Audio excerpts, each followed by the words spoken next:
हार्दिक स्वागत तथा अभिवादन व्यक्त गर्न चाहन्छु। केही उपस्थित दर्शक महानुभावहरू, विशिष्ट वरिष्ठ विभिन्न महानुभावहरूले आजको यो उपस्थितिको उद्देश्य लगभग थाहा पाउनु भएकै छ, केहीले थाहा पाउनु भएको छैन। तर म धेरै यसलाई व्याख्या अथवा धेरै त्यो सस्पेन्सलाई नलम्ब्याइकन यहाँहरूलाई आज हामीले बोलाउनुको तात्पर्य र हामीले गर्न खोजेको कामका विषयमा केही जानकारी गराउन गइरहेको छु। त्यो अनुमति चाहन्छु र यो अनुमति लिँदा म मेरा अभिभावक, मेरो आदरणीय दाई वरिष्ठ सञ्चारकर्मी हरिशरण लामिछानेज्यूको अनुमति लिएर, आशीर्वाद लिएर सुरुवात गर्न चाहन्छु। दाई जहाँ हुनुहुन्छ कृपया उठिदिनु होला, एकपटक अगाडि आइदिनु होला अनुरोध गर्न चाहन्छु। जसलाई सुनेर म भित्रभित्रै प्रेरित भएँ, जसको आवाजले लाखौं नेपालीलाई सँगै उहाँको आफ्नै भाइलाई पनि प्रेरणा दिइरहेको थियो, दाइको आशीर्वादबाट सुरु गर्न चाहन्छु। म आसन ग्रहणको लागि अगाडि अनुरोध पनि गर्न चाहन्छु। उपस्थित आदरणीय महानुभावहरू, हामी नेपाली आकाशमा एउटा सञ्चार माध्यमको फेरि सुरुवात गर्न गइरहेका छौँ। यो भिडमा अर्को एउटा सञ्चार माध्यम थपिन लागेको छ, थप्न खोजेका छौँ। तर त्यो भिडमा यो पृथक बनोस्, यो अलग बनोस् भन्ने उद्देश्यसहित हामी उपस्थित भएका छौँ। तपाईहरू आज गोर्खा मिडिया नेटवर्कको आमन्त्रणमा यहाँ उपस्थित हुनुभएको छ। म आधिकारिक रूपमा नेपाली आकाशमा गोर्खा मिडिया नेटवर्कले सुरुवात गर्न आँटेको एउटा सञ्चार माध्यम र त्यससँग सम्बन्धित अन्य विभिन्न सञ्चार विधाहरू बारे जानकारी गराउनको निमित्त उपस्थित छु र आधिकारिक रूपमा गोर्खा मिडिया नेटवर्कको यो आमन्त्रण भएको जानकारी गराउँदै यहाँहरूलाई फेरि एकपटक हार्दिक स्वागत गर्न चाहन्छु। र गोर्खा मिडिया नेटवर्कका चेयरपर्सन आदरणीय जीवी राई यहाँ हुनुहुन्छ। म उहाँको परिचय गराउन चाहन्छु। यहाँले नाम मात्र हेर्नुभएको छ। हाम्रो यस अर्गनाइजेसनको चेयरपर्सन आदरणीय जीवी राईलाई म आधिकारिक रूपमा एज अ चेयरपर्सन स्वागत गर्न चाहन्छु र उहाँको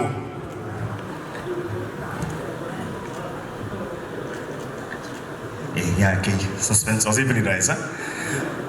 त्यसै गरी गोर्खा मिडिया नेटवर्कका भाइस चेयरपर्सन छविलाल बन्जारे जोशीज्यूलाई पनि म आधिकारिक रूपमा स्वागत गर्न चाहन्छु। उहाँ यहाँको भाइस चेयरपर्सन हुनुहुन्छ र म यस संस्थाको म्यानेजिङ डाइरेक्टर भएको छु। तर त्योभन्दा पनि महत्त्वपूर्ण, म आफूलाई एक सामान्य सञ्चारकर्मी भन्न रुचाउँछु र मेरो भूमिका त्यही सामान्य सञ्चारकर्मीकै रूपमा बढिरहनेछ। म आफूलाई पनि यसरी यहाँहरू समक्ष प्रस्तुत गर्दछु। यसै गरी यस संस्थासँग आबद्ध रहनुभएका साथीहरू हुनुहुन्छ। एउटा टिम वर्क हो यो। हामी तीन यस संस्थाका प्रमोटर्सहरूका रूपमा परिचित हुन चाहन्छौँ यहाँहरू समक्ष। त्यसबाहेक पनि अन्य टिम जसको परिचय त गर्दै जान्छौँ। त्यसपछि हामीसँग रहनुभएका director marketing and sales mister Shambhu गुरागाईज्यूलाई पनि म परिचित गराउन चाहन्छु, यहाँहरू समक्ष प्रस्तुत गर्न चाहन्छु। अनि गोर्खा मिडिया नेटवर्कले प्रस्तुत गर्ने आजको यस अनाउन्समेन्ट समारोहमा यस गोर्खा मिडिया नेटवर्कका क्रिएटिभ डाइरेक्टर विपिन कुमार आचार्यज्यूको पनि म आधिकारिक परिचय यहाँहरू समक्ष गर्न गइरहेको छु। अब केही भूमिकाहरू त छन्, भन्नै पर्ने चिजहरू छन्। तर त्योभन्दा पहिला म आजको यो नयाँ सुरुवात बारे अडियो भिजुअली यहाँहरूलाई जानकारी गराउने अनुमति चाहन्छु र यसका लागि हामी तिनैजना यस भेन्चरका प्रमोटर्सहरूले यसको सुरुवात यहाँहरू समक्ष पेश गर्छौँ। कृपया अनुमति दिनुहोला। हामी यो मञ्चबाट एकैछिन अगाडि गएर यहाँहरूलाई हाम्रो यो स्क्रिनतर्फ ध्यानाकर्षित गराउन चाहन्छौँ र हाम्रो लोगो रिभिलको समय हो यो, त्यसका लागि यहाँहरूको ध्यान आकर्षण गराउन चाहन्छु।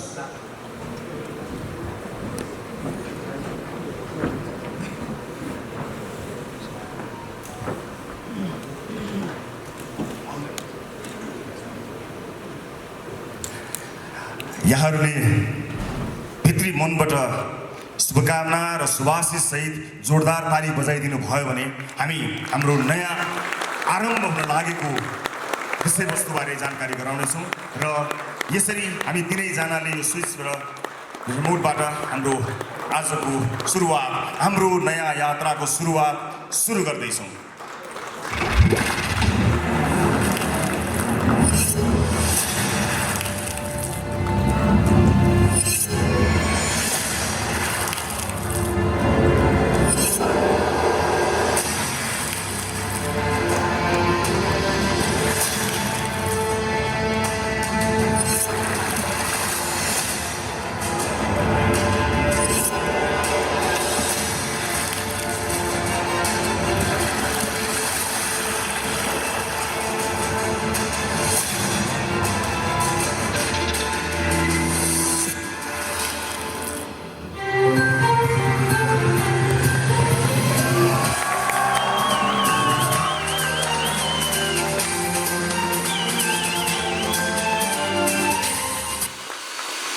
नेपाली आकाशमा आजबाट Galaxy 4K, Nepal's first 4K television channel सुरुवात भएको छ। यो घडीमा तपाईहरुबाट हामी एउटै चीज चाहन्छौं, आशीर्वाद। भित्री मनबाट तपाईले दिनुहुने आशीर्वादले हामी नेपाली संसार माध्यमको उचाइलाई एउटा बेग्लै उचाइमा पुर्याउने प्रतिबद्धता व्यक्त गर्न चाहन्छौं। नेपाली संसार कर्मीहरुका लागि एउटा महत्त्वपूर्ण ठाउँ बन्न सकोस् भन्ने कुरामा प्रतिबद्ध हुन चाहन्छौं र फेरि पनि ग्यालेक्सी 4K का तर्फबाट अफिसियली फेरि पनि यहाँ उपस्थित सम्पूर्ण महानुभावहरुलाई हार्दिक स्वागत तथा अभिवादन टक्राउन चाहन्छु र आफ्ना केही भनाइहरु राख्नेछु। कृपया हाम्रा टिम मेम्बर्स सबैजना साथीहरुलाई फेरि आसनका लागि अनुरोध गर्न चाहन्छु।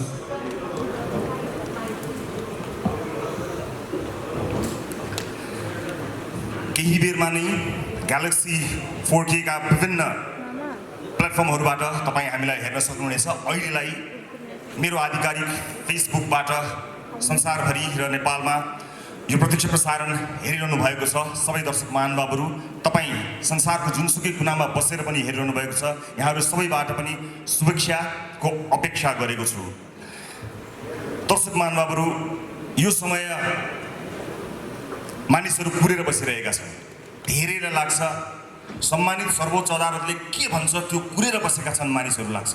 यहाँ उपस्थित भएका हामी पनि कतै न कतै समाचार र विचारसँग प्रत्यक्ष अप्रत्यक्ष सम्बन्धित भएका मानिसहरु भएको हुनाले देश सिङ्गो देशै अदालतले के भन्छ, अब राजनीतिमा के हुन्छ भनेर कुरिरहेको छ जस्तो लाग्छ।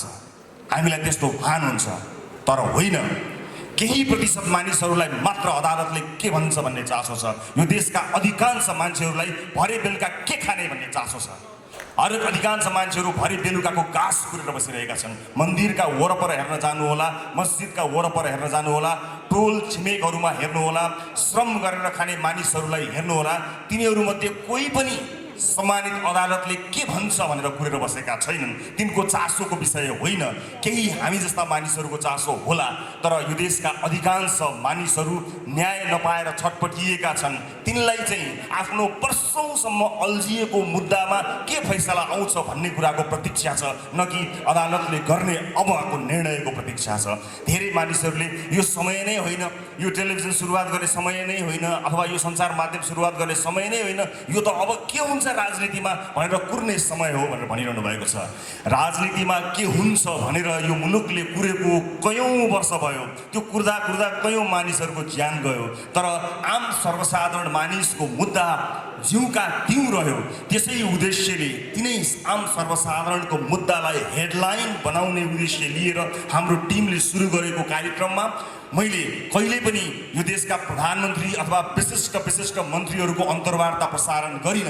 आम सर्वसाधारणका आवाजहरू प्रसारण गरे र तिनै आम सर्वसाधारणका आवाजहरूलाई चलिरहेको हेडलाइन भन्दा अलग हेडलाइन प्रस्तुत गर्दा ती सम्पूर्ण आवाजहरूले स्थान पाए र आज यो स्थानसम्म हामी पुग्न सफल भयौं। अर्थात् हामीले अब हेडलाइन चेन्ज गर्नुपर्ने बेला आइसकेको छ। यही प्रतिबद्धता, आम सर्वसाधारणलाई आफ्नो प्रसारणको हेडलाइन बनाउने प्रतिबद्धता अनि विशिष्ट मनोरञ्जन प्रस्तुत गर्ने उद्देश्य सहित हामीले सुरु गरेका हौं नेपालको पहिलो 4K च्यानल ग्यालेक्सी 4K। म यति जानकारी यहाँहरूलाई दिन्छु। यसका बारेमा, यसका प्रडक्टहरू हामी के गर्दैछौँ त्यसबारे पक्कै पनि जानकारी दिन्छौँ। तर एउटा कुरा चाहिँ म नछुटाई भन्न चाहन्छु कि जति पनि आम सर्वसाधारण मानिसहरू छन् जसको मुद्दा सधैँभरि ओझेलमा पर्यो, राजनीतिले सधैँ ओझेलमा पार्यो, ती आम सर्वसाधारण दाजुभाइ दिदीबहिनीहरूको मुद्दालाई प्राथमिकतामा राखेर आफ्ना न्युज, आफ्ना हेडलाइन्सहरू बदल्ने प्रतिबद्धता भने यो भव्य समारोहमा आज ग्यालेक्सी 4K को सुरुवात गरिरहँदा म अभिव्यक्त गर्न चाहन्छु र म यहाँहरूलाई यो उपस्थितिका लागि फेरि पनि धेरै धेरै धन्यवाद दिन चाहन्छु र अगाडिको कार्यक्रममा हाम्रा बारेमा यहाँहरूले जानकारी पाउँदै जानुहुनेछ। अहिलेलाई केही बेरलाई म विश्राम लिन्छु। तपाईसँगको साक्षात्कार एकछिनपछि मेरो बाँकी नै छ। म अहिलेलाई विश्राम लिन्छु। फेरि पनि यहाँहरू सबैलाई हार्दिक स्वागत गर्न चाहन्छु। नमस्ते सबैजनालाई। म लामो धेरै केही पनि बोल्दिनँ किनकि यो तपाईँहरू सबैजनालाई देख्दाखेरि मैले धेरै बोल्यो भने के बोल्यो भन्ने होला। सो एकदमै सर्टकटमा 2-4 वटा कुराहरू राख्छु। हाम्रो टिम फरक छ, विशेष छ भनेर मलाई कुन बेला महसुस भयो भने जब त्यो कोरोनाले देशै आक्रान्त भएको बेला हामी देशकै फर्स्ट 4K च्यानल लिएर आउँ भन्ने सपना देख्दैछौँ। त आज यो खुड्किलामा उभिँदै गर्दा म छातीमा हात राखेर के भन्न सक्छु भने हामी जस्ट एउटा नयाँ च्यानल ल्याउनले आएका होइनौँ। विश्वास राख्नुहोस्, हामी नेपाली टेलिभिजनको हिस्ट्री र जोग्राफी नै बदलिदिन्छौँ। हामी दर्शकले खोजेका प्रोग्राम त बनाउँछौँ, दर्शकले हेर्नुपर्ने प्रोग्राम पनि हामी बनाउँछौँ। इन्टरनेसनल फ्रेन्चाइजीहरू ल्याउँछौँ र नेपाली फ्रेन्चाइजी जुन इन्टरनेसनल बन्न सक्छ त्यो पनि हामी दिन्छौँ। त्यो भन्दै गर्दा रियालिटी सोजहरू र फिक्सन सोजको एउटा यस्तो बेजोड दुनियाँ देखाउँछौँ जहाँ तपाईँले परिकल्पना नगरेका वर्ल्ड क्लास टेक्नोलोजीहरू पनि हामी ल्याउँछौँ सो द्याट तपाईँलाई एउटा नेपाल जस्तो देशमा पनि यस्तो चिज हुन सक्छ भनेर औँला टोक्नुपर्ने दिन पक्कै आउनेछ। यो भन्दै गर्दा हामी एउटा यस्तो बेन्चमार्क सेट गर्न चाहन्छौँ जहाँ अब पछि आउने इन्टिटीहरूले टिभी खोल्नु पर्यो भने लहरमा अथवा रहरमा होइन कि मिडिया कर्मको सबैभन्दा ठुलो तपस्या गर्नुपर्छ भन्ने कुराको हामी प्रेसिडेन्ट सेट गर्न चाहन्छौँ। यति भन्दै मेरा 2 शब्द यहीँ राख्दछु। धन्यवाद।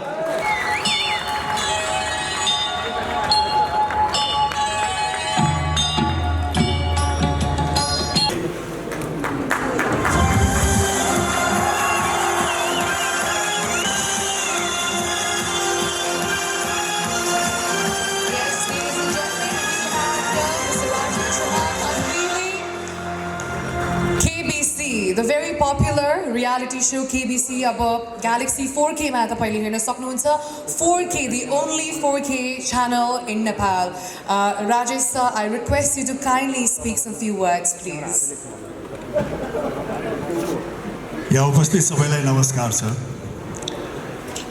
खुसी लागेको छ किनकि हामीले जब यो पहिलो सिजन को भन्छ करोडपति गर्यौं त्यो विभिन्न चुनौतीका बावजुद पनि हाम्रो टिमले चाहिँ नि यो कार्यक्रम गर्ने जमर्को गर्यो। त्यो बेलामा धेरै कठिनाइहरू पनि थिए, धेरै चुनौतीहरू पनि थिए। यो इन्टरनेसनल फ्रेन्चाइज भएको कारणले गर्दाखेरि यसका धेरै मापदण्डहरू थिए जो चाहिँ नि खरो उत्रिन अत्यन्तै नै जरुरी थियो। र पहिलो सिजन गरे पश्चात दोस्रो सिजन गर्न हामी सम्भव हुन्छौँ या हुँदैनौँ, फिजिबल हुन्छ हुँदैन, नेपाली वातावरणमा नेपाली जनसमुदायमा भन्नेमा पनि हामीमा कौतुकता थियो। त्यसकारणले पनि गर्दाखेरि केही समय लाग्यो सिजन 2 गर्दाखेरि। तर भनिन्छ नि देर आए दुरुस्त आए भने जस्तो अब सिजन 2 आउँदैछ, त्यो पनि नयाँ टेलिभिजन मार्फत आउँदैछ ग्यालेक्सी 4K। त्यसैले हामी असाध्यै उत्साहित छौँ, एक्साइटेड छौँ। मलाई पूर्ण विश्वास छ यो सिजन 2 सिजन 1 भन्दा अत्यन्तै नै भव्य, सभ्य र राम्रो हुनेछ, उत्कृष्ट हुनेछ। किनकि यसमा जो टिम लागि पर्नु भएको छ उहाँहरूमा पहिलो सिजनको अनुभव पनि छ। त्यो अनुभवले गर्दाखेरि अवश्य पनि सिजन 2 मा निखार आउनेछ। त्यसकारण म असाध्यै नै एक्साइटेड छु। को बन्छ करोडपति सिजन 2 को प्रतीक्षा गर्नुहोला। धन्यवाद।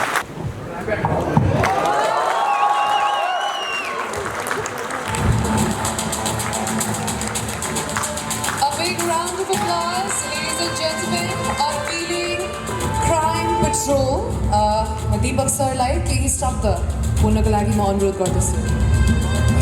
Thank you very much. यहाँ उपस्थित यो भव्य समारोहमा उपस्थित आदरणीय सबै व्यक्तित्वहरूलाई म हार्दिक नमन गर्न चाहन्छु। सबभन्दा पहिला आजभन्दा धेरै वर्ष अगाडि, धेरै वर्ष सायद 29-30 वर्ष अगाडि, 28-29 वर्ष अगाडि आदरणीय हरिदाई मदन दाईको सिरियल हेरेर त्यो कलाकारिता गर्ने रहर पालेको एउटा केटा टेलिभिजनमा प्रोग्राम गर्नको लागि एकदम उत्साहित थियो। टेलिभिजनमा अनुहार देखाउन पाउँदाखेरि कति खुसी हुन्छु होला भन्ने एउटा कल्पना थियो। एउटा कल्पना बोकेर आएको एउटा केटालाई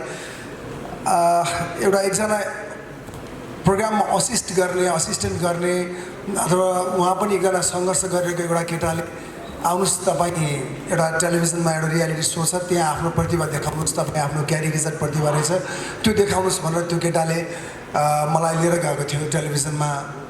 त्यो मेरो सायद पहिलो पाइला थियो। त्यसपछि बिस्तारै बिस्तारै अनि टुक्क हुँदै अगाडि बढेँ र मेरो यात्रा यहाँसम्म आयो। र त्यसपछि अहिले म टेलिभिजनबाट सिनेमामा प्रवेश गर्ने सौभाग्य प्राप्त गरेँ, नेपाली चलचित्र क्षेत्रमा जोडिने मौका पाएँ। र त्यसपछि अब फेरि टेलिभिजनमा फर्कने कि नफर्कने दुविधा थियो, अवस्था पनि प्रतिकूल थियो। त्यस्तो बेलामा त्यति बेला सङ्घर्ष गरिरहेको केटो जुन आजको विशाल नाम छ रवि लामिछानेजी, मेरो मित्र, उहाँले नै मलाई फेरि एकपटक टेलिभिजनमा आउनुपर्छ, तपाईँले एउटा कमसेकम एउटा सो गर्नुपर्छ भन्नुभयो। मलाई खुसी लाग्यो। रविजीलाई एकदम थ्याङ्क यू भेरी मच भन्न चाहन्छु। र यो रवि टिममा छु म, तपाईँलाई धेरै धेरै शुभकामना। र मलाई पनि यो अलिकति फरक प्रकारको च्यालेन्ज लाग्यो। केही फरक गरौँ, केही फरक गर्दाखेरि रमाइलो हुन्छ, एउटा रेगुलर चिज त गरिरहेको छु भनेर यसमा जोडिने अवसर प्राप्त गरेको छु। सम्पूर्ण यो गोर्खा च्यानल, गोर्खा टेलिभिजनको यो सबै च्यानललाई र सबै आज यहाँ ड्यासमा आसिन सबै आदरणीय व्यक्तित्वहरूलाई म धन्यवाद दिन चाहन्छु मलाई चुन्नु भएकोमा। र म सकेसम्म मेरो प्रयास रहन्छ यसलाई न्याय प्रदान गरौँ। र मलाई चाहिँ तपाईँहरूको शुभेच्छा, शुभाशिष चाहिन्छ र धन्यवाद भन्न चाहन्छु एकपटक फेरि। Thank you very much.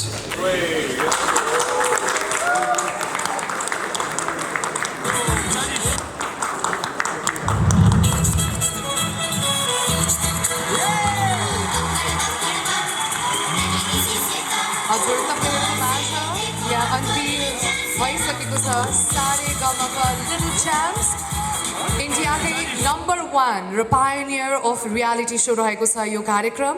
र we very pleased to have such amazing panelist as the guest and of course during the entire show. इन्दिराजी, प्लिज थ्याङ्क यू शुभेच्छा। उपस्थित सम्पूर्णमा एकदमै हृदयदेखि नै नमस्कार भन्न चाहन्छु। अलिकति रियालिटी सोको आफै एउटा पार्टिसिपेन्टबाट स्टार्ट गरेर अनि एज अ जज पनि केही अनुभव बटुलिसके पछाडि सारेगामापा लिएर आउँदैछौँ हामी। मलाई लाग्छ संसारमा 3टा चिज नमन पराउने कोही पनि छैन। एउटा फुल, अर्को बालबालिका र अर्को गीत सङ्गीत।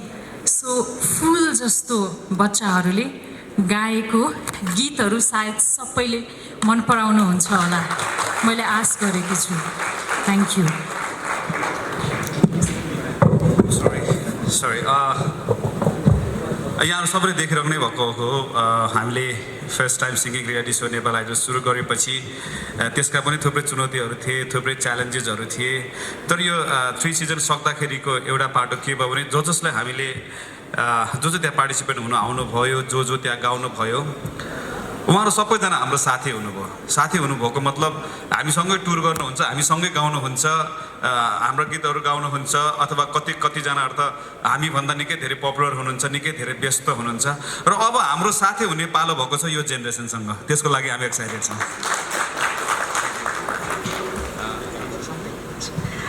यहाँ उपस्थित सम्पूर्ण अग्रज व्यक्तित्वहरूमा म बाल गायक आयुषको तर्फबाट हार्दिक नमस्कार टक्राउन चाहन्छु। र सबैभन्दा अगाडि चाहिँ म एकदमै एक्साइटेड छु। किन चिजमा भन्दाखेरि चाहिँ यही सोसँग चाहिँ म इन्डियामा पनि म गएको थिएँ, यही सोमा सारेगामा लिटल च्याम्प्स।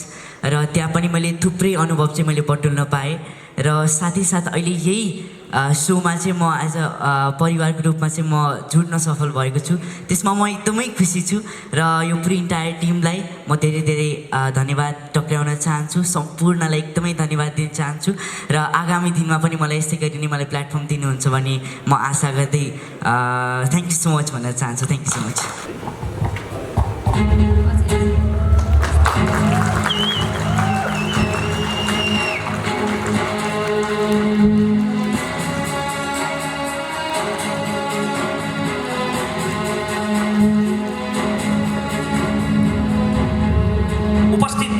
सम्पूर्ण आदरणीय महानुभावहरूमा म ग्यालेक्सी टेलिभिजनको तर्फबाट र मेरो व्यक्तिगत तर्फबाट अभिवादन टक्राउन चाहन्छु।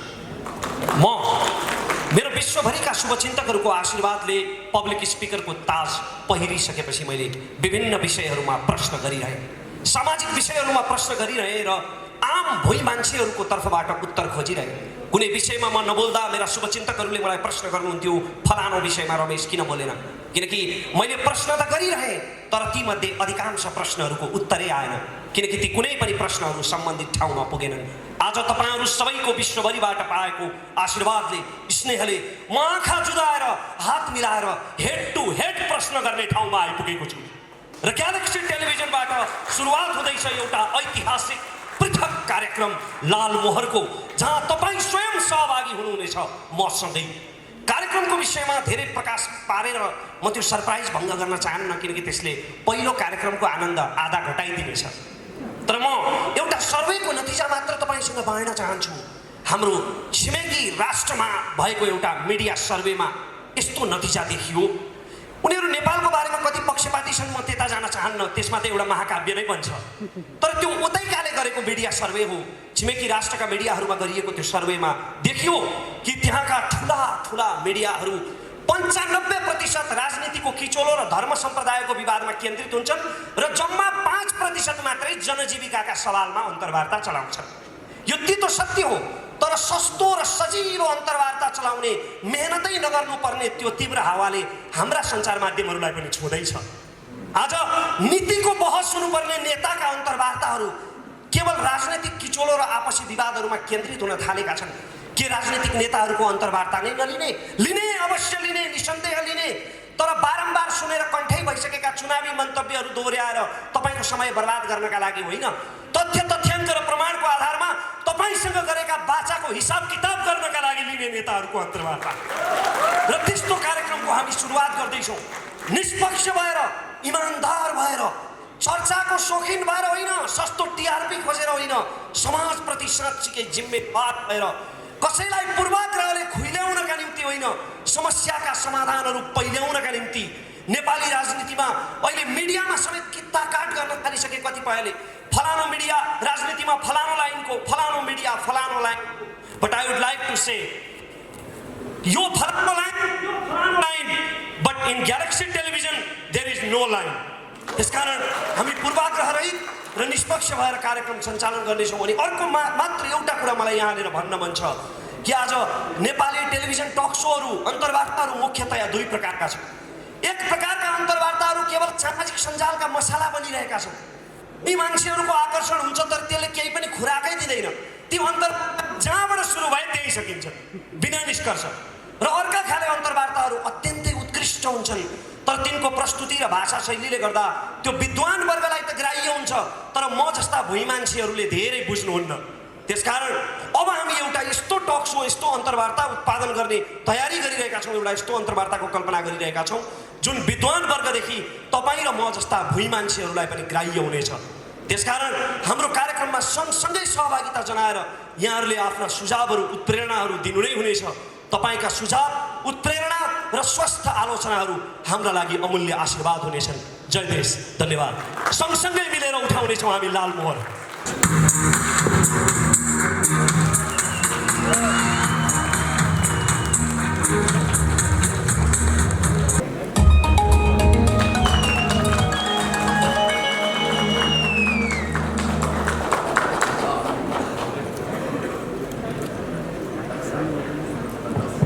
सबैजनालाई नमस्कार। तपाईँले यति राम्ररी हेरिरहनु भएको छ त्यहाँबाट, त्यसैले 2 लाइन उहाँहरूलाई डेडिकेट गरेर सुरु गर्न मन लाग्यो। यसको बारेमा केही भन्नलाई म एक्लो छैन, म जस्तै अर्को एक्लै छ। म एक्लो छैन, म जस्तै अर्को एक्लै छ। दुईटा एक्लो सँगै हुनुको मजा पनि त बेग्लै छ। मेरो कहानी लेख्ने पनि एक्लै बसेर लेख्दैछ। मेरो कहानी लेख्ने पनि एक्लै बसेर लेख्दैछ। मलाई कसैले देखोस् नदेखोस्, देख्नुपर्नेले देख्दैछ। यो कार्यक्रम चाहिँ, यस कार्यक्रमको बारेमा धेरै चाहिँ भन्दिनँ मैले, अघि रमेशजीले भने जस्तै धेरै कुरा रिभिल नगरौँ भनेर। तर यो कार्यक्रम चाहिँ कोमल कार्यक्रम हो, नरम कार्यक्रम, एकदमै बुलन्द शक्तिशाली कार्यक्रमहरू हामीसँग अलरेडी छन्। तर यो समाजमा, यो संसारमा, यो जगतमा केही कोमलता अझै पनि बचाइराख्नुपर्छ भन्ने सोचेर हामीले एउटा कोमल कार्यक्रम गर्दैछौँ। मैले भन्न खोजेको कुरा तपाईँलाई एउटा उदाहरणबाट दिन्छु म।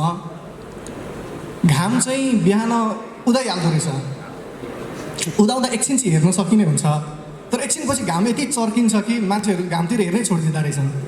अनि घामलाई एकदम नराम्रो लाग्दो रहेछ, आफू यति सुन्दर छु तर पनि कसैले फर्केर हेरिदिँदा पनि हेरिदिँदैन भनेर। आफ्नै चमक घामलाई एकदमै नराम्रो लाग्न थालेपछि उसले के सोच्दो रहेछ भने म भित्रको सुन्दरता मान्छेले देखुन् भनेर साँझमा चाहिँ घाम गएर कोमल भनिदिँदो रहेछ। तर दुःखद कुरा चाहिँ के भने हामीसँग त्यही कोमल घामलाई हेर्ने समय पनि छैन, फुर्सद पनि छैन। अहिलेकै केसमा हेर्नुहुन्छ भने साँझमा हामी चाहिँ घाम अस्ताउने समयमा, घाम कोमल भएको बेला घामलाई हेर्न छोडेर बरु घामसँग सम्बन्धित चिन्हहरूको बारेमा कुरा गर्दै हिँडिरहेछौँ। त्यस्तो अवस्थामा हामीले अलिकति भए पनि मान्छेमा कोमलता बचाइराख्नुपर्छ भनेर चाहिँ यो कार्यक्रम सुरु गर्न लागेको हौँ। यो कार्यक्रम र ग्यालेक्सी टेलिभिजनको दुइटैको एउटा मोटो चाहिँ सिमिलर छ। त्यो भनेको एउटै शब्दमा भन्ने हो भने रूपान्तरण। अघि पनि साथीले भन्दै हुन्थ्यो, त्यसको एउटा इक्जाम्पल दिन्छु म। यसको लागि चाहिँ मैले, किनभने यो चाहिँ आर्टसँग, कलासँग सम्बन्धित भएको भएर मैले यसको उदाहरण पनि काव्यबाटै लिनुपर्ने हुन्छ। हिन्दीमा एउटा कमिक फिल्म बनेको थियो, तपाईँले हेर्नु भएको छ होला।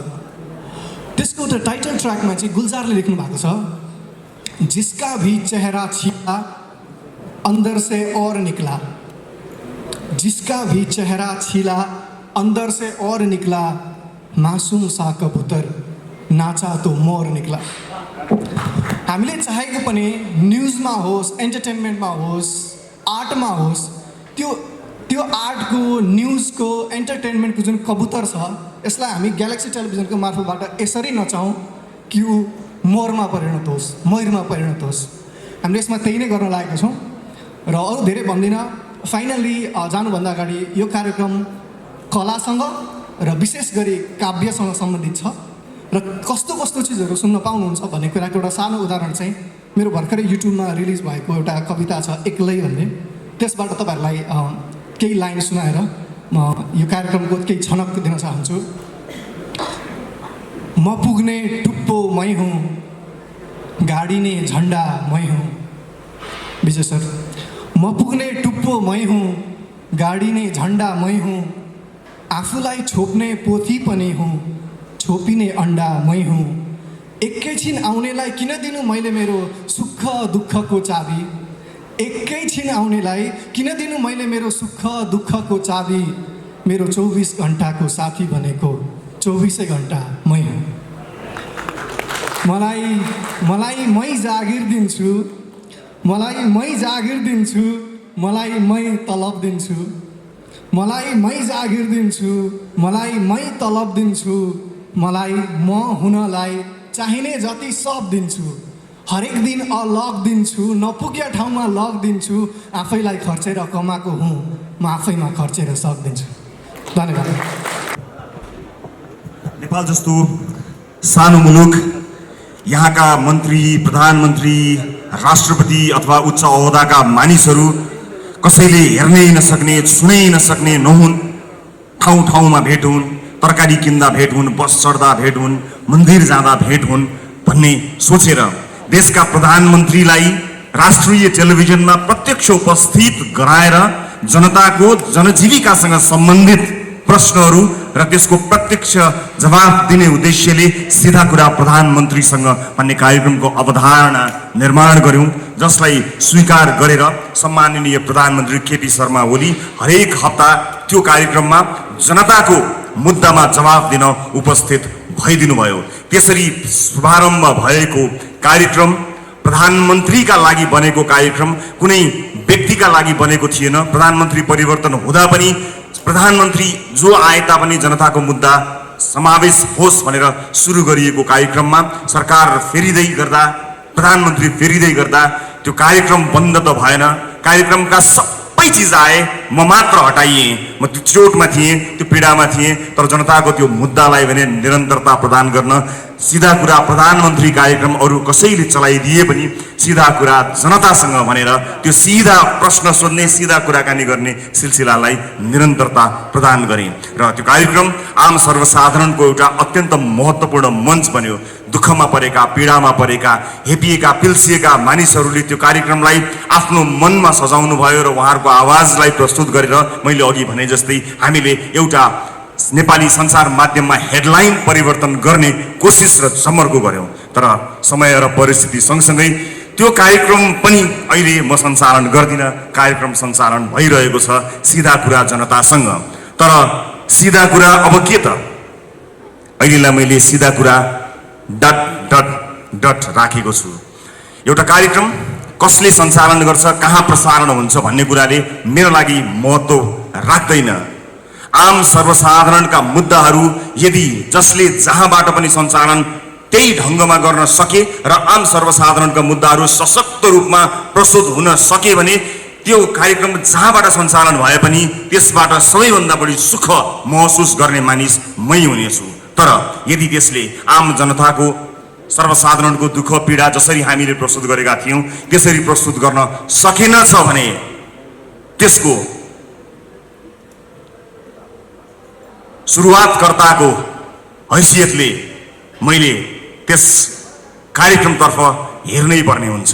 म प्रतीक्षारत छु। मलाई विश्वास छ चलिरहेको कार्यक्रम कुनै एउटा मानिसले अथवा कुनै एउटा संस्थाले चलाउने कार्यक्रम मात्र हुने छैन। आम सर्वसाधारणको गुनासोको सही समाधान हुने कार्यक्रम हुनेछ।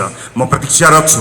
हिजो सिधा कुरा प्रधानमन्त्रीसँग हुँदै जनतासँग आइपुग्यो भने भोलि ग्यालेक्सी टेलिभिजन ग्यालेक्सी 4K प्रसारण भइरहँदा के होला? म प्रतीक्षामा छु। तपाईहरुलाई पनि प्रतीक्षा गर्नको लागि अनुरोध गर्न चाहन्छु। तर भनिन्छ नि ओरिजिनल कार्यक्रम नै नरहने हो भने अन्य डुप्लिकेट कार्यक्रमहरूको मात्र बिगी भइरह्यो र ती डुप्लिकेट कार्यक्रमहरूले पनि आम सर्वसाधारण जुन उद्देश्यका लागि सुरु भएको थियो त्यो परिपूर्ति हुन सकेन भने यसको सुरुवातकर्ता र यसको क्रिएटर कहाँ चुप लागेर बस्छ र? म प्रतीक्षारत छु। सिधा कुरा प्रतीक्षा गर्नुहोला। धेरै प्रतिबद्धता थिए। म धेरै प्रतिबद्धताहरू व्यक्त गरिरहेको छु टेलिभिजनबाट। तर विभिन्न परिस्थितिले ती प्रतिबद्धताहरू पर सरेका छन्। त्यसबाट विमुख भएको छैन। जति सक्ने त्यति बोल्ने, जति बोल्ने त्यति गर्ने आफ्नो मूल मन्त्रलाई कायम राख्दै हामीले सुरुवात गरेको अर्को कार्यक्रमबारे म यहाँहरूलाई जानकारी गराउँछु। राष्ट्रिय राजनीतिमा भएका कमी कमजोरीहरू सम्भवतः राजनीतिज्ञहरूलाई पनि राजनीति सिताउन सक्ने क्षमतावान मान्छेहरूको खोजी गरेर लिडरहरूको खोजी गर्ने कार्यक्रमको उद्घोष गरेका थियौँ। अडिसनमा जानु 4 दिन अगाडि नै सबै बन्द भयो। कोरोना कहरमा देश गयो र हामीले त्यो कार्यक्रमको अडिसनलाई रोक्नु पर्यो। देश तथा विदेशमा रहेका समेतलाई अडिसनमा सहभागी गराएर कार्यक्रममा ल्याउने उद्देश्य भएको हुनाले यात्रा प्रतिबन्ध लगायतका कामहरूले यो कार्यक्रम अगाडि बढ्न सकेन। तर यसलाई हामीले थाती राखेका छौँ र हामीले बारम्बार सूचना पनि दिएका छौँ। बिचमा पनि हामीले सूचना गरेका थियौँ कि अब नयाँ वर्षसँगै यदि परिस्थिति सहज भएछ भने हामी अडिसनमा आउनेछौँ। त्यसका लागि स्वदेश तथा विदेशमा रहेका नेपालीहरूको सहभागिता अत्यन्त खाँचो पर्दछ। र आज यो पनि भन्न चाहन्छु केही समयको प्रतीक्षा लिडरका लागि गर्नुपर्नेछ। यस बिचमा हामीलाई अनलाइन रजिस्ट्रेसन गरेर आफ्नो फी समेत बुझाउनु भएका जति पनि सहभागीहरू हुनुहुन्छ यदि उहाँहरू धैर्य गर्न सक्नुहुन्न अथवा कुनै पनि कारणले अब कति समय लाग्ने हो त्यसलाई कुर्न सक्नुहुन्न यदि भने उहाँहरूले रजिस्ट्रेसन बाबत बुझाउनु भएको पैसालाई ब्याज समेत फिर्ता गर्न द लिडर प्रतिबद्ध छ। तर विश्वास गर्नुहोस् परिस्थिति सहज हुने बित्तिकै यो अत्यन्त महत्त्वाकांक्षी यो कार्यक्रमलाई हामी प्रस्तुत गर्नेछौँ। यसको अरू जानकारी वैशाखपछि आगामी वर्षको वैशाखपछि फेरि गराउनेछु। म यो जानकारी दर्शकहरूलाई गराउँछु। चुपचाप बस्ने सोच बनाएको थिएँ तर धेरै दर्शक महानुभावहरूले यो बिचमा कहीँ न कहीँ कतै न कतै टेलिभिजनमा प्रस्तुत हुनुभन्दा पहिला पनि केही जोडियौँ भन्ने धेरैको सुझाव आएको हुनाले म यो बिचमा सिधा कुराको प्रतीक्षा गरुन्जेल केही गर्ने विचार गरेको छु। केही दिनपछि नै यसको विस्तृत जानकारी गराउँछु र अब सिधा कुराको प्रतीक्षा गरुन्जेल कामका कुराबारे एउटा अब श्रव्य दृश्य सामग्री तयार पारेको छु। म त्यसतर्फ यहाँहरूको ध्यान आकर्षित गराउन चाहन्छु। त्यो श्रव्य दृश्यले सबै कुरा त बोल्दैन, कति बोल्दो रहेछ हेरौँ र सुनौँ, त्यसपछि थप्नुपर्ने कुराहरू थपेर प्रस्तुत गर्नेछु। सिधा कुराको प्रतीक्षा गरुन्जेल कामका कुरा, त्यसको श्रव्य दृश्य सामग्री प्रस्तुत गर्नको लागि अनुरोध गर्छु। यहाँ केवल खेल चल्दो रहेछ, जनताको स्वास्थ्यमाथि खेल, बालबालिकाको शिक्षामाथि खेल,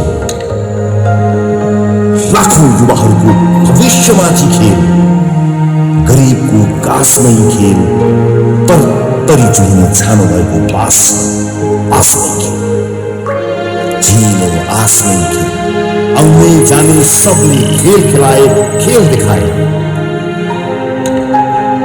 तर पर्खनुहोस्, एउटा खेल म पनि खेलाउँछु, एउटा यस्तो खेल जहाँ कसैले हार्दैन।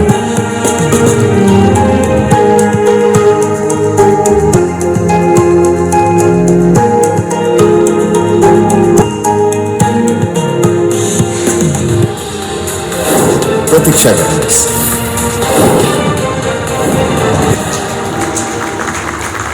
दर्शक महानुभावहरू, यो बिचमा मैले कार्यक्रमको सुरुवातमा भनेको थिएँ, सबैजना सर्वोच्च अदालतको फैसला कुरेर बसेका छैनन्।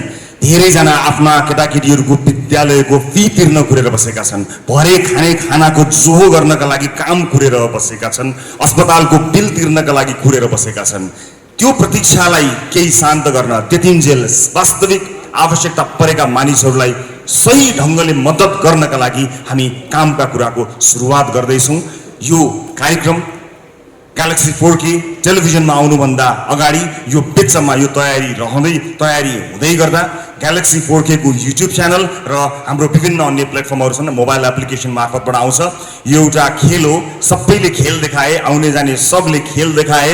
एउटा खेल अब म पनि देखाउँछु, एउटा त्यस्तो खेल जहाँ कसैले हार्दैन। प्रतीक्षा गर्नुहोला।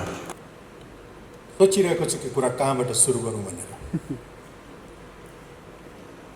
म लामो बोल्न चाहन्न, उमेर बढ्दै गएपछि धेरै बोल्नु पर्दैन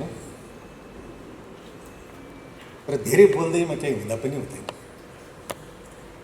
नयाँ टेलिभिजन आएको छ,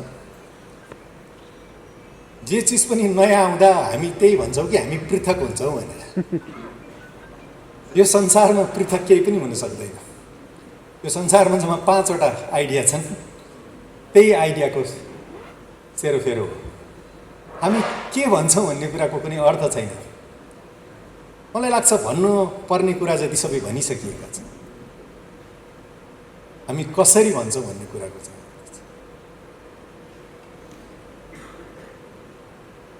Whatever had to be said, I think it has already been said. How we say, I think that counts. टेलिभिजनमा, जीवनमा होइन नि, फेरि टेलिभिजनमा जीवन र टेलिभिजनको सम्बन्ध देखेर म छक्क पर्छु। सर, म क्यामेरा र आँखा बीचको सम्बन्ध देखेर छक्क पर्छु। I am always fascinated by the relationship between eyes and cameras. आँखाले त्यो सब देख्छ जो उसका अगाडि हुन्छ, तर क्यामेराले त्यति मात्र देख्छ जति त्यसलाई देखाइन्छ। आँखा र क्यामेरा बीचको दूरीको वास्तविकता र अवास्तविकता, त्यसैमा टेलिभिजनको क्वालिटी निर्भर गर्छ। म फेरि भन्दैछु, आँखा र क्यामेरा बीचको सम्बन्ध बडा फ्यासिनेटिङ हुन्छ। म अब एउटा यस्तो प्रोग्राम गर्न चाहन्छु सर। म त छोडिसकेको थिएँ television. I think it was not a viable thing for me. अब किताब लेख्यो होइन, अब पाठकहरूको आशीर्वादले चलि नै राखेको छ। रविले नभनेको भए चाहिँ म टेलिभिजनमा अहिले फर्किने मलाई विचार थिएन। यो तामझाम लाइट साइट्स मलाई त्यो खासै मन पर्दैन। यो जीवनमा मलाई कहिले पनि मन परेन। मलाई यो पनि लाग्दैन कि म टेलिभिजनको निम्ति बनेको मान्छे हुँ। मलाई यो द विजय कुमार भनेको पनि मन पर्दैन। हामीहरू या त सबै द हौँ या कोही पनि द होइन। हामीहरू सबै उत्तिकै विशिष्ट र उत्तिकै साधारण छ। यो मेरो निष्कर्ष हो। हुन त जीवनको एक कालखण्डमा मलाई दमा पत्यार पनि लाग्थ्यो है। Now I take it, I think it's एउटा कुरा चाहिँ के हो भने कि समाजमा धेरै विषयहरू छन्, त्यसलाई हामीले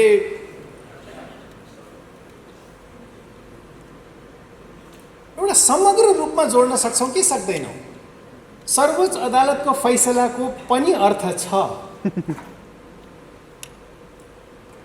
उता आम जनताको दुःखको पनि अर्थ छ। दुईटै जोडिएका छन्। तपाईँ त्यो फैसलाबाट पर राखेर आम जनताको विषयमा छिटो छिटो छिटो छिटो लामो लामो लामो लामो धेरै वाक्यहरू बोलेर हामी कहीँ पुग्दैनौँ, अथवा हँसाएर पनि पुग्दैनौँ। त्यो हामीहरूले त गरेर हेरिसके नि हामीले सबै चिज, होइन दिपकजी? मदन दाइ, तपाईँलाई प्रणाम गर्न चाहन्छु।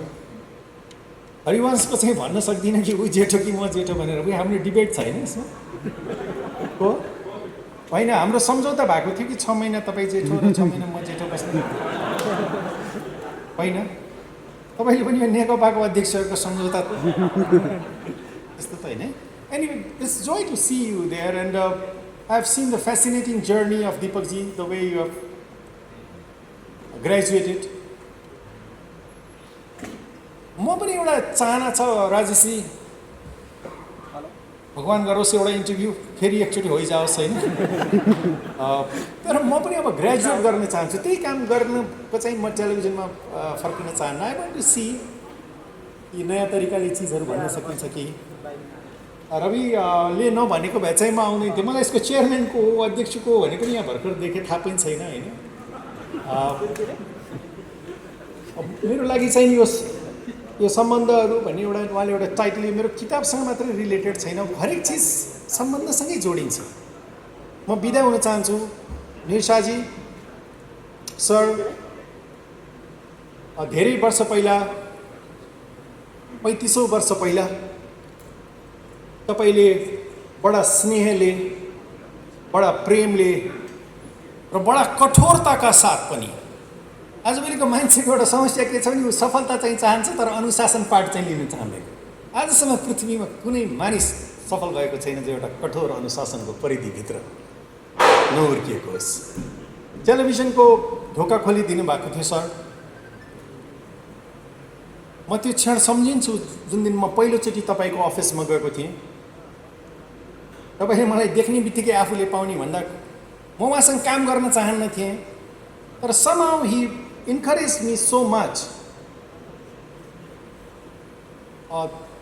त्यो सम्बन्ध, तपाईँसँगको सम्बन्धले म यहाँ पुगेको हो।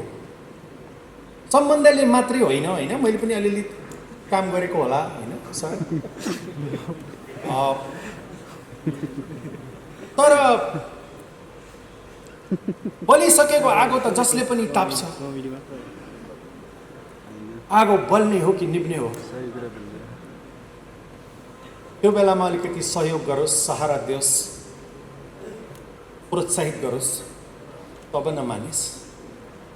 हुर्किसकेको वटवृक्षको मुनि त जो पनि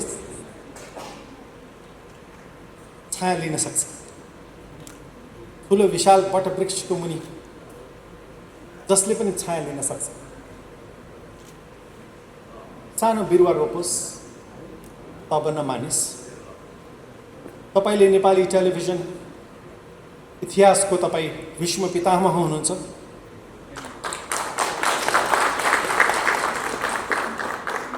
तपाईँको छहारीमा यत्रो इन्डस्ट्री हुर्केको छ। मलाई गर्व लाग्छ सर कि मैले त्यो दिन तपाईँलाई एउटा मात्रै कुरा भनेको थिएँ। सरले मलाई यति विश्वास गर्नुभयो, मैले तपाईँलाई निराश गर्ने छैन सर भनेर। मलाई लाग्छ सायद मैले तपाईँलाई धेरै नभए पनि धेरै निराश त गरिने नि सर। म अब धेरै नभनौँ Ravi. I think it's because of your trust that I am here. I wish you well. I wish all television stations well. म सबै टेलिभिजन उद्योगलाई शुभकामना दिन चाहन्छु र आफूलाई ग्रेजुएट गरेर मैले नगरेको काम केही गर्न सकेँ। I think there is a little bit of television left inside me. मलाई अहिले पनि के लाग्छ भने अलिकति टेलिभिजन रहल पहलमा म भित्र बाँकी छ। केही कथाहरू भनिएका छैनन्, केही सिर्जनाहरू गरिएका छैनन्, केही मैले गाउनुपर्ने गीतहरू गाएको छैन टेलिभिजनमा। Unexpressed creativity brings you a kind of a madness inside you भन्छ। अभिव्यक्त नभएको सृजनात्मकताको एउटा उकुस मुकुट छ, त्यसलाई म निकाल्न पाऊँ ग्यालेक्सी 4 टेलिभिजनको माध्यमबाट। उही गोपाल योन्जनले भन्नुहुन्थ्यो, भरी छु साथी, भरी छु साथी, म त भरी नै भरी छु, बग्नै नपाए पोखरी सही छु। अनि मलाई यो पनि भन्नुहुन्थ्यो कि विजय भाइ बग्नुपर्छ है, बग्नुपर्छ। बग्नका लागि तालबाट नदी र नदीबाट समुद्र बन्नुपर्छ। सो अलिकति जीवनको फ्याग एन्ड अफ माई करियर अलिकति टेलिभिजन बाँकी छ कि हेरौँ, कोसिस गरौँ। तपाईँहरू सबैलाई फेरि एकचोटि निसास सर तपाईँलाई मैले कोठाभित्र त धेरैचोटि भने होला, किताबमा पनि लेखेँ होला, र आज मौका मिलेको छ कि अनुग्रह आफ्नो व्यक्त गरौँ। हामी कुनै पनि क्षेत्रमा हौँ, हामीले अगाडिको पुस्ताको योगदानको कदर गरेनौँ भने त्यो समाज अगाडि जाँदैन। जुन समाज र जुन पुस्ताले आफ्नोभन्दा अग्रसरको सम्मान गर्दैन त्यो पुस्ताको कुनै भविष्य हुँदैन।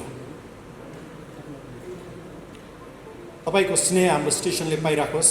र तपाईँहरूलाई अचम्म लागिराखेको होला, कतिवटा मान्छेको मात्रै कुरा गरिराखेको, कतिवटा मान्छेको मात्रै कुरा गरिराखेको। मेरो निम्ति मेरा जीवनका सारा सफलता असफलता विफलताहरूभन्दा मेरा केही सम्बन्धहरूले अर्थ राख्दछ। ती सम्बन्धहरूलाई मैले राम्रोसँग बुझेर बाँकी त त्यसको विस्तार मात्रै हो। तपाईँले एउटा कुरा राम्रोसँग बुझ्नुभयो भने बाँकी कुरा तपाईँले स्वत आफै बुझ्नुहुन्छ। दिव्य सूत्रमा भनिएको छ, त्यो एकलाई जान जसलाई जानेपछि जान्न बाँकी केही रहँदैन। Thank you very much. फुलबुट्टे सारी सपक पारी पछोरी मलमलको कौशीमा बसी तिमीले हेर्दा मन मेरो हलचल हो। कान्छीको केस फिजारिएछ, मै कोरी बाटी गरिदिउँ कि रेशमी चुल्ठो ओढाइ घुम्टो, रेशमी चुल्ठो ओढाइ घुम्टो, मायाको रङ्ग भरिदिउँ कि, मायाको रङ्ग भरिदिउँ कि। सबै दाजुभाइ दिदीबहिनीहरूलाई, सबै नेपालीहरूलाई मायाको रङ्ग भरिदिन चाहन्छु। म रवि लामिछानेजीलाई धेरै धेरै बधाई छ भाइले। नयाँ सुरुवात गर्नुभएको छ। ग्यालेक्सी टेलिभिजनको लागि, ग्यालेक्सी च्यानलको लागि पनि शुभकामना दिन चाहन्छु, बधाई दिन चाहन्छु। रवि लामिछानेको विषयमा खासै भन्नुपर्ने कुरा केही पनि छैन, सबैलाई थाहा छ। अब भन्नु खालि सबै खेलफाल मात्र हो, खास भन्ने कुरा केही पनि छैन। उहाँले जर्नलिजममा लागेर जर्नलिस्ट भएर प्र्याक्टिकली एक्स्ट्रा काम के गर्नुभयो भने अरूले हामीले खालि जेसो जस्तो त्यो समाचार मात्रै भनिदिने। उहाँले चाहिँ कारवाही सिद्ध गर्ने मान्छे तानेर ल्याएर उसले कारवाही गराउँछ पनि लाग्यो। जसलाई दुःख भएको छ उसलाई आवाज बोल्दै मात्रै होइन, छिनफान गरेर गरिदिनु भयो। त्यो एक्स्ट्रा काम गर्नुभएको छ, त्यसको लागि रवि लामिछाने छुट्टै नाम भएको छ देशमा। यो कामले निरन्तरता दिनु होला, अरू खासै भन्ने केही छैन। हामी चाहिँ अर्को काम रोकेर आएको कि काम रोकेर सुटिङ भइरहेको थियो, त्यो रोकेर यो एकदम चाहिँ यहाँ फोन आएको आएछ। म छोटो मात्र बोल्छु, फेरि चाहिँ भएछ। फेरि सबैलाई नमस्कार, सबैलाई धेरै धेरै माया दिन चाहन्छु। धन्यवाद। आजको यो प्रोग्रामको मुख्य अतिथि श्री मदन कृष्ण श्रेष्ठज्यू र आजको प्रोग्रामको मुख्य अतिथि श्री हरिवंश आचार्यज्यू। किनभने हामीले लबेदा सुरुवाल लाछौँ, अरू कसैले पनि लगाएको छैन। यो राष्ट्रिय पोसाकको कारणले गर्दाखेरि हामीले आफूलाई मुख्य अतिथि भन्न मिल्ने भएको हुनाले भने हो। हामी एउटा सुटिङको कार्यक्रम रोकेर आएको हौँ, त्यसैले अलिकति हतार भइरहेको थियो, मन पोलिरहेको थियो। त्यहाँ युनिट कुदिरहेछ र यो ग्यालेक्सी टेलिभिजनको सुरुवात भयो आज, जहाँ पहुँचे नहीं पहुँचे रवि वहाँ पहुँचे कवि भन्थे होइन। अब जहाँ नहीं पहुँचे कवि त्यहाँ पहुँचे रवि। रविले आफ्नो एउटा भिन्दै आफ्नो रवि बनाइसक्नु भएको छ र रवि भनेको सूर्य हो। सूर्य जहाँ पनि पुग्छ उज्यालो देखाउनलाई रवि जहाँ पनि पुग्छ र रविसँग जोडिएको यो ग्यालेक्सी टेलिभिजनले पनि सूर्य जहाँ जहाँ पुग्छ त्यतै पुग्न सक्छ जस्तो मलाई लागिरहेको छ। र नेपालको आकाशमा अनगिन्ती टेलिभिजनका च्यानलहरू छन् तर इन्डस्ट्री पटक्कै बढेको छैन। विज्ञापन बाँडचुँडी खानु परिरहेछ। जुन देशमा इन्डस्ट्रीको डेभलप हुन्छ त्यो देशमा मात्रै टेलिभिजन उद्योग फस्टाउन सक्छ भन्ने चाहिँ मैले पनि बुझेको छु। र हाम्रो देशको इन्डस्ट्री भनेको हाम्रो देशको सडक बाटो हेर्नु पनि थाहा हुन्छ, राजमार्ग हेर्नु पनि थाहा हुन्छ। देब्रेतिर जहिले पनि भाँसिएको हुन्छ, दाहिनेतिर उठेको हुन्छ। त्यसको मतलब के भने देब्रेतिरबाट हामी यति भरिएको ट्रक मगाउँछौँ कि 20-25 टनका ट्रकहरूमा सामान खालि हामी मगाउँछौँ, इन्डियाबाट मगाउँछौँ। रक्सोलदेखि काठमाडौँसम्मको सडक देब्रेतिर जहिले पनि भाँसिन्छ र जाँदाखेरिको देब्रेतिर जहिले पनि उठेको हुन्छ बाटो। किनभने हामीसँग निर्यात गर्ने कुरा केही पनि छैन। हामीसँग निर्यात गर्ने कुरा भनेको खालि कवाडीको सामानहरू मात्रै हो हामी धेरै निर्यात गर्ने। त्यस कारणले जाँदाखेरि खालि ट्रक जान्छ, आउँदाखेरि लोडेड ट्रक मात्रै आउँछ।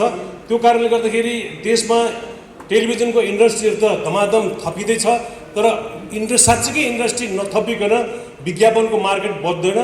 विज्ञापनको मार्केट नबढिकन टेलिभिजन सर्भाइभ हुन असाध्यै गाह्रो छ। र यो टेलिभिजनको हुलमा एउटा अर्को टेलिभिजन थपिएको छ र यसको आजको फुर्ती हेर्दाखेरि अब अरू टेलिभिजनले के देखाउँछ जस्तो नि भएछ। भए जति सबै सोरेर ल्याएको छ यहाँ। र यो प्रोग्राम हेर्दाखेरि पक्कै पनि यसको फुर्ती एकदमै फुर्तीमय छ। यो सधैँ त्यत्तिकै नै कायम रहोस् र नेपाली समाज नेपाली राजनीतिको लागि र हाम्रो देशमा फस्टाएको भनेको एउटा उद्योग भनेको राजनीतिक उद्योग हो। राजनीतिक उद्योग मात्रै हाम्रो देशमा फस्टाएको छ र राजनीतिक उद्योगबाट देशमा मान्छेहरू अरबपति खरबपति पनि हुन लागिसके। त्यसैले राजनीतिक उद्योग धराशायी होस् र अरू उद्योगको बढावा होस् यही कामना गर्छु। र आज म विशेष गरिकन आदरणीय निर शाह दाइलाई म शिर झुकाएर अभिवादन गर्छु। सबैलाई पनि शिर झुकाउँछु तर निर दाइले चाहिँ म घाँटीसुत्तो झुकाउँछु। किनभनेदेखि उहाँले नेपालमा टेलिभिजनको उद्योगको स्थापना गर्नुभयो र उहाँकै कारणले गर्दाखेरि हाम्रा 15 गते लालपूर्जा चिरञ्जीवी यी टेलिभिजनहरूको कारणले गर्दाखेरि मदन कृष्ण र हरिवंश अहिलेसम्म पनि जिम्दै हुनुहुन्छ। अस्ति लकडाउनको बेलामा हाम्रो महसञ्चारको युट्युब दिनको 5 लाख मान्छेले हेर्नुभयो। त्यो बिकज अफ निर शाहले बनाइदिनु भएको हुन त। त्यो बेलामा निर दाइले पैसा एकदम थोरै दिनुभएको थियो। एक भाग बनाउनलाई जम्मा 20,000 रुपियाँ दिनुभएको थियो र हामीले 5 भाग बनायौँ। उल्टो मदन दाइको र मेरो 645 रुपियाँ खल्तीको खर्च भएको थियो। निर दाइलाई अलिकति पैसा थपिदिन्न भनेको मान्नु भएन, दिनु भएन। र तर त्यो बेलाको रोयल्टी अहिले युट्युबबाट आइरहेको छ, महिनाको अलिअलि आउँछ खल्तीमा। र म निर दाइलाई म घाँटीसुत्त झुकाएर अभिवादन गर्न चाहन्छु र यो ग्यालेक्सी टेलिभिजनको उत्तरोत्तर प्रगतिको कामना गर्छु। यससँग आबद्ध सबै प्रोग्राम प्रस्तुताहरू र यसका कर्मचारीहरू यसका प्रमोटरहरू सबैलाई धेरै धेरै बधाई ज्ञापन गर्दै अब 1 सेकेन्ड पनि नबसिकन हामी अर्को ठाउँको नुन खाँचोमा आज त्यहाँ सुटिङ गर्न रोकेर आएको। त्यस कारणले पनि ललिता सुरल लगाएको हो मुख्य अतिथि हुनलाई होइन। म बिदा हुन्छु, नमस्कार। अलिकति भावुक मुद्रामा पनि पुर्याइदिनु भयो।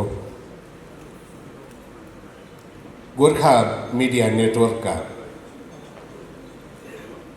प्रमुख जिम्मेवारी वहन गर्नुहुने विशिष्ट व्यक्तित्वहरू, आजको समारोहका नायक, अद्वितीय प्रतिभाशाली र थुप्रै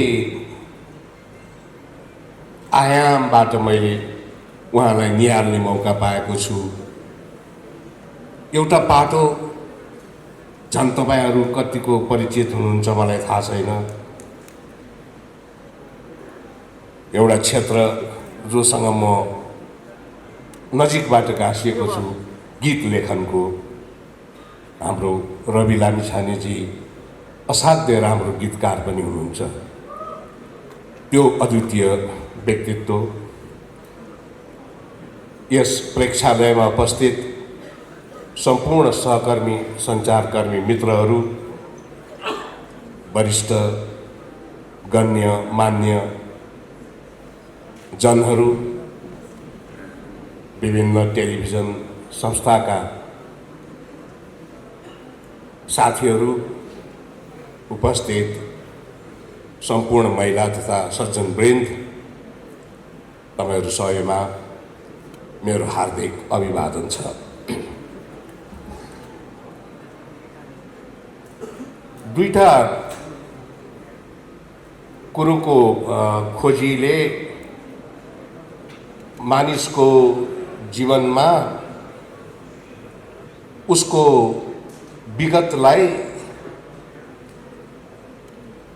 गहिरोसँग समाजको मस्तिष्कमा चाहिँ स्थापित गर्दो रहेछ भन्ने एउटा अनुभव हामीसँग छ।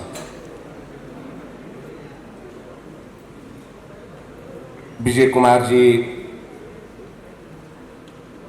जुन दी विजय कुमार हुनुभएको छ, त्यो उहाँकै कारणले गर्दाखेरि हुनुभएको हो। अद्वितीय प्रतिभाको धनी, नेपाल राष्ट्रले गौरव गर्नुपर्ने कलाकारिता क्षेत्रका असाध्य उज्जवल नक्षत्र हाम्रो मदन कृष्ण श्रेष्ठ, हरिवंश आचार्यजी, उहाँहरू समाजको दृष्टिमा जुन रूपले आज स्थापित हुनुभएको छ, त्यसको पछाडिको मूल कारण उहाँहरू आफै हो।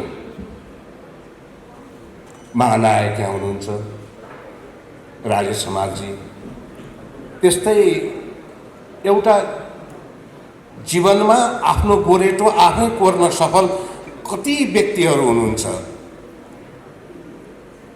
र उहाँहरू आज जुन गन्तव्यमा स्थापित हुनुहुन्छ त्यसको मूल कारण उहाँहरू आफै हो। तर त्यसको पछाडिको एउटा शाश्वत सत्य के छ भने उहाँहरूको यो यात्राको क्रममा उहाँहरू जहिले पनि जनतासँग जोडिएर अगाडि बढ्नु हो। यो 4K भन्ने जुन शब्द ग्यालेक्सीसँग जोडिएको छ, त्यो 4Kलाई चाहिँ मैले कसरी बुझेको छु भन्नु होला भनेदेखि ती चारवटा कर्तव्यहरू हुन्। 4K चारवटा कर्तव्य। एउटा, म जनताको भाषा बोल्दछु। दोस्रो,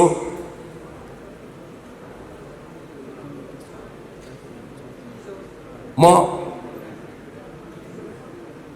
जनताका लागि बोल्दछु। तेस्रो, म जनताको पीडामा रुन्छु। र चौथो, म जनताको खुसीमा रमाउँछु।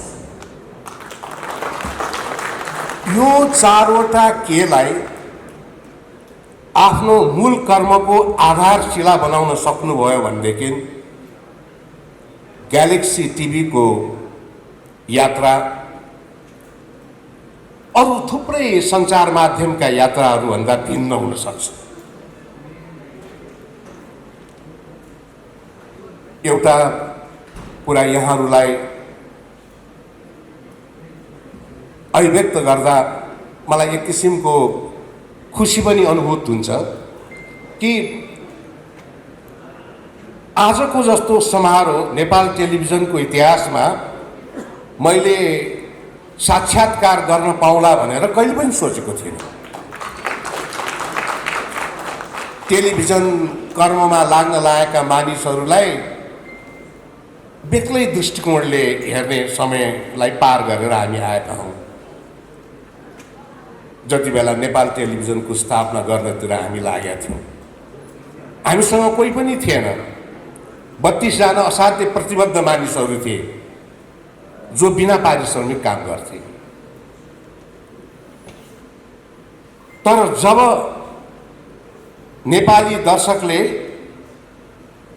त्यो त्यो चारकुने भाँडोभित्रबाट कसैले नेपाली बोलेको सुन्यो, त्यसभित्रबाट जब उनीहरूले नेपाली गीत सङ्गीत सुने र उसले बुझ्ने भाषामा कसैले केही कुरा भनिरहेको विश्लेषण गरिरहेको देखे सुने, त्यसलाई आफ्नो भन्ठाने, त्यसले एक प्रकारको स्वामित्व प्राप्त गर्यो र त्यसरी नेपाल टेलिभिजन नजानिदो ढङ्गबाट जनतासँग नजिक हुन पुग्यो। त्यही नजिकको सम्बन्ध, जनतासँगको नजिकको सम्बन्ध नै नेपाल टेलिभिजनको सबैभन्दा बलियो हतियार बन्न सक्यो आफूलाई स्थापित गर्ने क्रममा।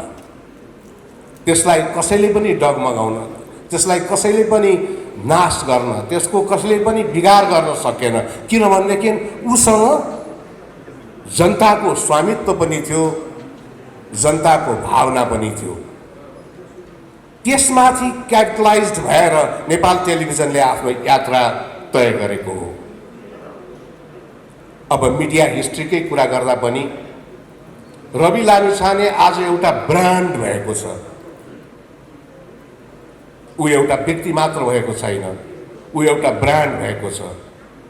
त्यो ब्रान्ड हुनुको पछाडि त्यही जनताको शक्तिले काम गरेको छ, किनभने उसले जनताको भाषा बोलेको छ, जनताका लागि बोलेको छ।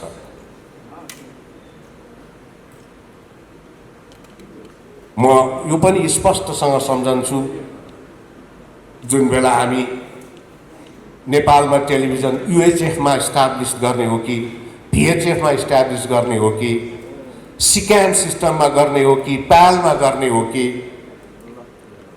यावत कुराहरूका बारेमा टेक्निकल डिस्कसन गर्ने गर्थ्यौँ। डिजिटल 4K HD, यो भोकाबुलरी नै कसैले पनि सुनेको थिएन।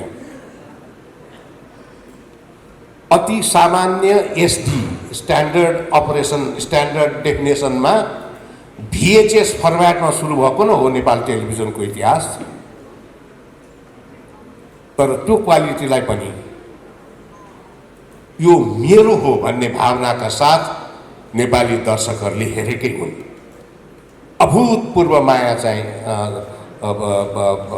नेपाल टेलिभिजनले प्राप्त गरेको हो।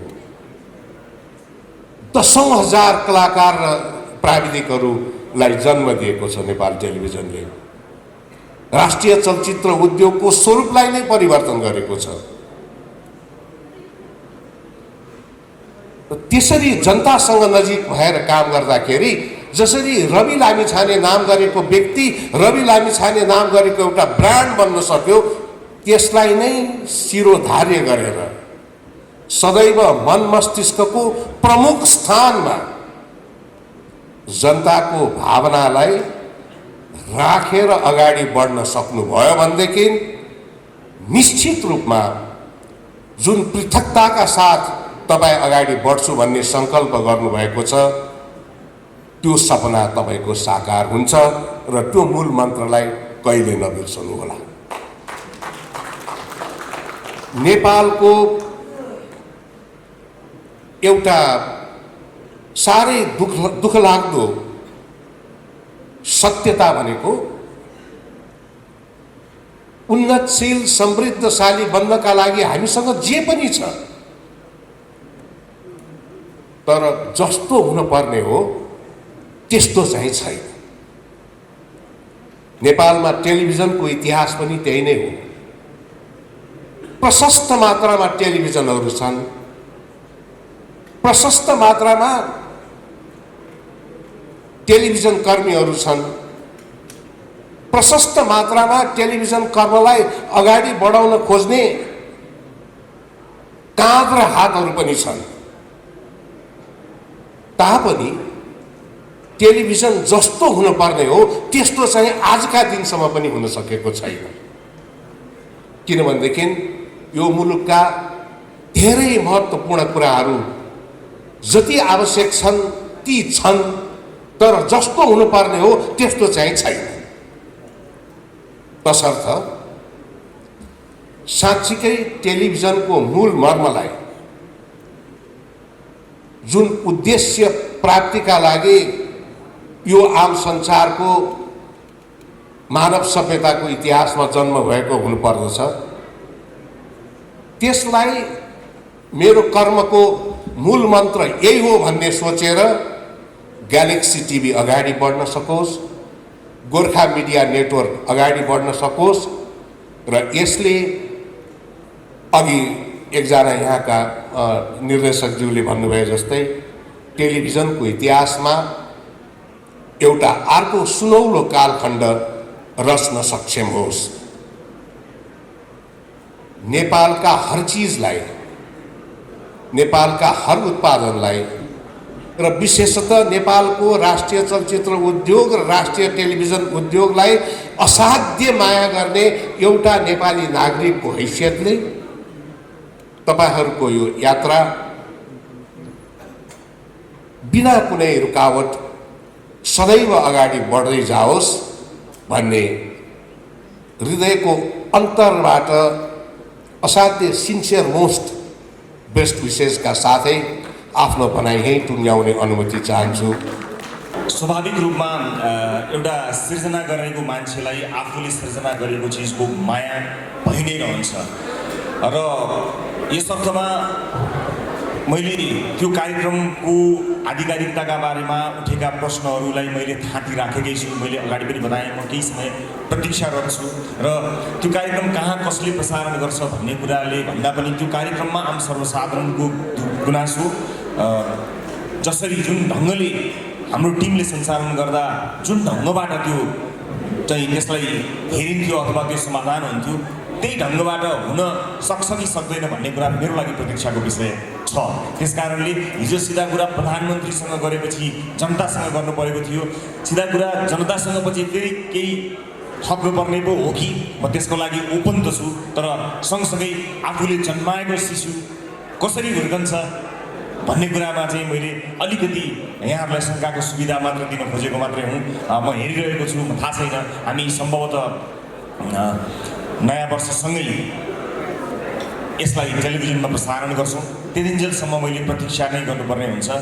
तपाईँहरूलाई यति भन्न सक्छु म अहिले कि जसरी प्रधानमन्त्रीसँगको कार्यक्रमलाई निरन्तरता प्रदान गर्न नसकेर त्यसलाई जनतासँग गरियो, अब जनतासँग पनि यदि अन्य अर्थमा होइन कि त्यसले आम सर्वसाधारणको गुनासोलाई राम्ररी सम्बोधन गर्न सकेनछ भने अर्को केही गर्नुपर्ने हो कि म त्यसको लागि ओपन त छु। तर सँगसँगै आफूले जन्माएको शिशु राम्ररी हुर्किन्छ कि हुर्किन्न भन्ने कुरा चाहिँ कुरेर बस्छु, हेरिरहन्छु। हेलो, सबैलाई हार्दिक नमस्कार। म अनलाइन पानाबाट वीरेन्द्र पौरा। यो तपाईँको नयाँ टेलिभिजनमा लगभग कार्यक्रमहरू अरू टेलिभिजनमा पनि भएको जस्तै र केही चाहिँ अलिक फरक देखिए। यसले चाहिँ एजुकेसन र कृषिलाई चाहिँ छोएको छैन कि जस्तो मलाई लागिरहेछ। त्यसमा चाहिँ यो नयाँ टेलिभिजनको चाहिँ के हुन्छ फोकस?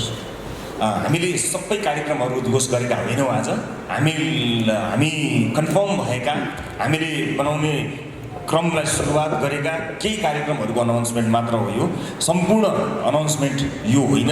तपाईँले भन्नुभयो जस्ता कार्यक्रम र त्यो बाहेक अन्य पनि, जस्तो तपाईँले नेपाली लोकसङ्गीतको क्षेत्रका कार्यक्रम पनि छन्, तपाईँले भन्नुभएको जो कृषि लगायत रोजगारीसँग सम्बन्धित पनि कार्यक्रमहरू छन्। ती सबै कार्यक्रमको नाम, ढाँचा, प्रारूप, टिम तयार हुन बाँकी नै रहेको हुनाले त्यसलाई अहिले हामीले अनाउन्समेन्ट नगरेका हौँ। तर सम्पूर्ण नेपाली दाजुभाइ दिदीबहिनीहरूका लागि एउटा सम्पूर्ण च्यानल हुन्छ यो, जुन तपाईँले भन्नुभएको विषय महत्त्वपूर्ण विषय हुन्। त्यसको नाम, त्यसको टिम, त्यसको प्रस्तुति जुराउन समय लागेको हुनाले यसै उद्घोषण मात्र गर्नका लागि, भिड जम्मा गर्नका लागि नगरौँ भनेर मात्र हो। तर तपाईँ लगायत तपाईँले जुन कुरा बताउनु भएको छ त्यस्ता दर्शकहरूलाई हामी निराश पार्दैनौँ, निर्धक्क हुनुहोला। र यो तपाईँले भन्नुभएको कुरा सुझावका रूपमा पनि लियौँ, ग्रहण गरेको छु। धन्यवाद।